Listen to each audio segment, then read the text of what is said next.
बहुत समय पहले एक घने और सुंदर जंगल के किनारे एक छोटी चिड़िया रहती थी जिसका नाम था चिंकी।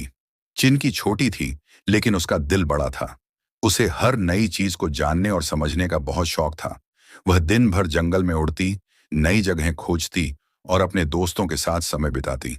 लेकिन उसकी सबसे बड़ी ख्वाहिश थी कि वह और तेज और दूर तक उड़ सके ताकि वह पूरी दुनिया की सैर कर सके। एक दिन चिंकी ने अपनी दादी चिड़िया से एक अनोखी कहानी सुनी।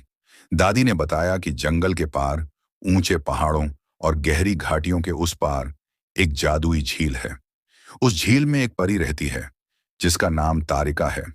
तारिका के पास जादुई शक्तियां हैं और वह झील तक पहुंचने वाले किसी भी व्यक्ति की एक मनचाही इच्छा पूरी करती है। यह सुनकर चिंकी का मन रोमांच से भर गया। उसने सोचा, अगर मैं तारिका तक पहुंच जाऊं तो मैं अपनी सबसे बड़ी ख्वाहिश पूरी करवा सकती हूँ। उसने अपनी माँ से अनुमति मांगी। माँ ने कहा, ये सफ़र आसान नहीं होगा, लेकिन अगर तुम हिम्मत और दया से काम लोगी, तो तुम्हें सफलता ज़रूर मिलेगी। अगली सुबह सूरज उगने से पहले ही चिंकी ने अपना सफर शुरू कर दिया। चिंकी ने जंगल के घने पेड़ों के बीच उड़ान भरी। चारों ओर अजीब अजीब आवाजें थीं और हवा में डर का एहसास था। लेकिन चिंकी ने अपनी हिम्मत बनाए रखी। उड़ते उड़ते उसे एक खरगोश मिला जो झाड़ियों के बीच फंसा हुआ था। खरगोश के पैर में कांटे चुभ गए थे और वह दर्द से कराह रहा था। चिंकी ने तुरंत मदद करने का सोचा। वह पास के पेड़ से औषधीय पत्ते लाई और खरगोश के घाव पर रख दिए। खरगोश ने राहत की सांस ली और कहा, चिंकी, तुमने मेरी मदद की। अगर तुम्हें कभी मदद की जरूरत हो तो मुझे पुकारना। यह सुनकर चिंकी मुस्कुराई और आगे बढ़ गई। अगले दिन चिंकी को एक चौड़ी और तेज बहने वाली नदी मिली। नदी के ऊपर उड़ते समय उसकी नजर एक गिलहरी पर पड़ी जो नदी के किनारे पानी के लिए तरस रही थी।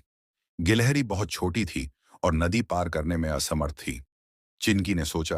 अगर मैं इसे पानी पिला दूं तो ये बच जाएगी। वह उड़कर नदी के दूसरी ओर गई, अपनी चोंच में थोड़ा पानी भरा और गिलहरी को पिला दिया। गिलहरी ने खुशी से कहा। तुम बहुत दयालु हो। अगर तुम्हें कभी मेरी जरूरत हो तो मुझे बुलाना।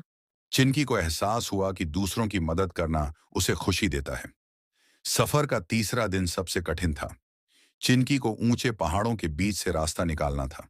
ठंडी हवा और पत्थरों से टकराते समय उसकी ताकत खत्म हो रही थी। तभी उसने आकाश में एक चील को देखा। चील ने पूछा। तुम यहाँ क्या कर रही हो? चिंकी ने उसे अपनी कहानी बताई। चील ने कहा, तुम्हारा सफ़र कठिन है, लेकिन तुम्हारी लगन देखकर मैं तुम्हारी मदद करना चाहता हूँ। बैठो मेरी पीठ पर। चील ने चिंकी को पहाड़ पार करने में मदद की। चिंकी ने चील को धन्यवाद दिया और आगे बढ़ गई। कई दिनों के बाद चिंकी आखिरकार उस जादुई झील तक पहुंच गई। झील का पानी चमक रहा था और उसके किनारे परी तारिका खड़ी थी। परी बहुत सुंदर थी और उसकी मुस्कान में अजीब सी शक्ति थी। तारिका ने कहा, चिंकी, तुम्हें यहाँ तक पहुँचने में बहुत मेहनत करनी पड़ी होगी। मैं जानती हूँ कि तुम अपनी कोई ख्वाहिश पूरी करवाना चाहती हो। बोलो, तुम्हारी क्या इच्छा है? चिंकी ने कहा, मैं चाहती हूँ कि मेरे पंख इतने ताकतवर और तेज हो जाएं कि मैं पूरी दुनिया की सैर कर सकूं और हर जगह जरूरतमंदों की मदद कर सकूं। चिंकी, तुम्हारी सबसे बड़ी ताकत तुम्हारी दयालुता और हिम्मत है। यही तुम्हें औरों से खास बनाती है। कभी इसे मत भूलना। अब चिंकी पहले से तेज और ताकतवर हो चुकी थी। वह हर रोज नई जगहों की सैर करती और जिन भी जीवों को मदद की जरूरत होती उनकी सहायता करती। उसके साहस और दयालुता की कहानी जंगल के हर कोने में फैल गई। सभी जीव उससे प्यार करने लगे। चिंकी ने अपनी नई ताकत को कभी घमंड का कारण नहीं बनाया। वह जानती थी कि असली ताकत हमारे दिल में होती है और वही हमें सबसे ज्यादा खास बनाती है। चिड़िया और परी की यह कहानी हमें सिखाती है कि अगर हमारे इरादे नेक हों और हम दूसरों की मदद करें तो हमें सफलता जरूर मिलती है।